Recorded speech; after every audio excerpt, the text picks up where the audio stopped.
भिंड जिले में Gwalior Bhind highway teddy पुलिया के पास हुए हादसे के पीड़ित परिवारों से भूतपूर्व सैनिकों और समाजसेवियों ने मुलाकात की।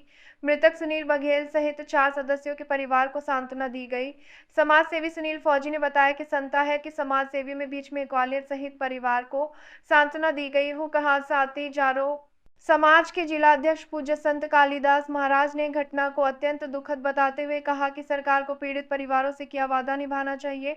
भूतपूर्व सैनिकों ने एसडीएम अटेर शिवांगी अग्रवाल से भी परिवार की मदद की अपील की और मुख्यमंत्री से अविलंब मुआवजा देने की मांग की।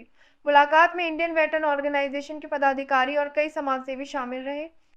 श्री रामचंद्र की जय। भैया आज हमारा बड़ा भारी विचार विमर्श है, वो है कि जो कि अभी सुनने में आया था, एक घटना हुई थी भिंड में और वो भी सौरा गांव में बघेल थे और उनके यहाँ जो परिवार के साथ हादसा हुआ है, ये बड़ा भारी हादसा खतरनाक हुआ है, सोचनीय विषय है। इसको देख करके हमारा हृदय बहुत व्यथित है और हम चाहते हैं कि ऐसी घटना वास्तव में न हो।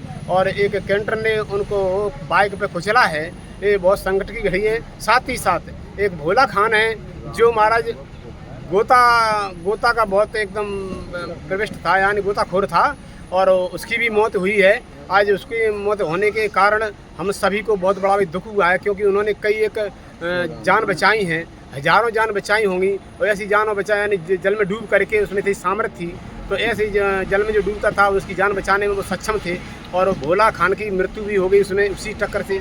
तो हम तो चाहते हैं कि यह महाराज प्रशासन से ज़्यादा से ज़्यादा कंट्रोल करें और इनकी स्पीड कंट्रोल करें, कैंटर की, डंपर की और ठेलों की या कार बसों की, यानी इनकी स्पीड कंट्रोल में करें और नियत कर दी जाए, इससे कि ये अपने अनलिमिटेड होने के कारण जो एक्सीडेंट कर रहे हैं तो इसमें सुधार आएगा। और जिला प्रशासन से भी निवेदन करना चाहेंगे इसमें विशेष ध्यान दें, ऐसी घटना न हो। भिंड में जो घटना हो रही है इसको देख करके हमारा पूरा संत समाज व्यथित है, दुखित है और दूसरों के हित के लिए संत समाज ने जन्म लिया है और परहित के लिए हमेशा संत खड़े रहेंगे। चाहते हैं कि हमारे जीते जी किसी को संकट कष्ट न हो।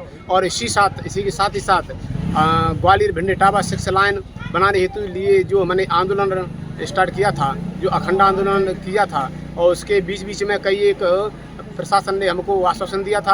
आश्वासन के साथ ही साथ हम वहाँ दिल्ली में हमारे माननीय श्री नितिन गडकरी जी ने हमको बुलाया और मैं सिंधिया जी महाराज एवं सभी संत भगवान को साथ लेकर के धनुर्वा सरकार एवं खनेता धाम से वो संत गए थे। कई एक संत भगवान हमारे साथ गए थे, त्रिमूर्ति सरकार वगैरह। तो हम कहने का मतलब ये है कि संतों को बुला करके आपने समझाइश दिया, चलो ठीक है कोई बात नहीं, लेकिन हमारा एक विशेष आपके लिए एक वादा था। वादा वो है कि हमारा 7 महीने का वादा हमारा शायद है 20 नवंबर को हो रहा है। उसके बाद फिर हम अपनी रणनीति अलग निकालेंगे जब तक हमें कोई ठोस फार्मूला नहीं मिला। अभी एक भास्कर पेपर में निकला था कि 4 लाइन का काम शुरू हो रहा है, तो 4 लाइन का जो काम शुरू हो रहा है ठीक है, लेकिन उससे पहले डीपीआर तो बनना चाहिए। डीपीआर नहीं बनी है, ये डीपीआर बनकर तैयार हो जाए, उसके बाद वो ठोस प्रूफ मिल जाए और उसके बाद में लगेगा कि वास्तव में यह रोड का काम शुरू होगा, तो शायद हम भी शांत रहेंगे और आप भी, हम तुम्हारा सहयोग करेंगे, तुम्हारा सहयोग करेंगे। सभी हमारे समाज सेवी और सभी फौजी वर्ग और सभी जितने भी संगठन हैं, सभी मिलजुल करके एक यही नारा रखेंगे, यही विचार रखेंगे कि हमारा समाज दुख से, कष्टों से, हत्याओं से मुक्त हो और इसको लेकर के हम आगे अपना बीड़ा उठाते रहेंगे। भारत माता के, भारत माता के।